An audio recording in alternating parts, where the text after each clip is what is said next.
Yung Camarines Sur po kasi, yung geological aspect po niya is meron po tayo yung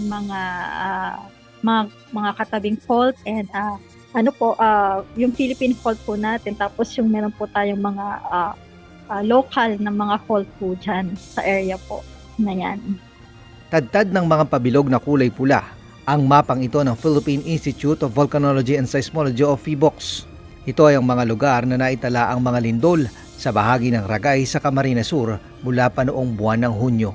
Ayon sa PHIVOLCS, umabot na ito sa 119, ngunit mahihina lamang kung saan ang pinakamataas na naitala ay magnitude 4.4.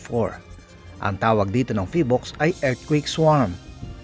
So ito po ay mga minor lang po or light earthquakes lang po.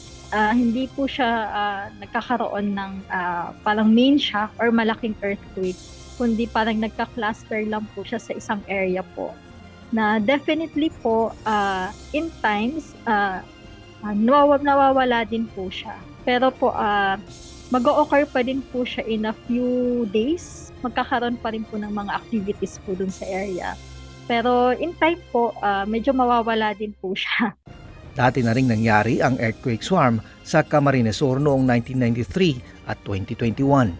Pero ayon sa PHIVOLCS, posible rin na ang mahihinang pagyanig na ito ay senyales na may mangyayaring malakas na lindol.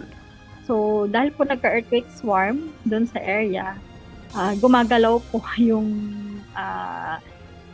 sinasabi nating local fault doon sa area. So possible po na maging indication po siya ng malakas na paglindol. Sa tala ng PHIVOLCS, nagkaroon na ng 7 malalakas na lindol na nakaapekto sa Ragay, Camarines Sur sa lakas ng magnitude 6 hanggang 7.4. Ang pinakamapaminsala ay noong 1973 na tinawag na Ragay Gulf Earthquake kung saan gumalaw ang Ginayangan segment ng Philippine Fault. May lakas itong magnitude 7.4 at umabot sa intensity 8 ang naramdaman sa lugar. Paalala ng PHIVOLCS sa publiko, laging maging alerto at mag-draft, cover and hold kapag may malakas na lindol. Tiyakin ding matibay ang mga gusali at sumunod sa standard. Ray Pelayo, UNTV News and Rescue, Diyos ang aming sandigan, serbisyo publiko ang aming pinahahalagahan.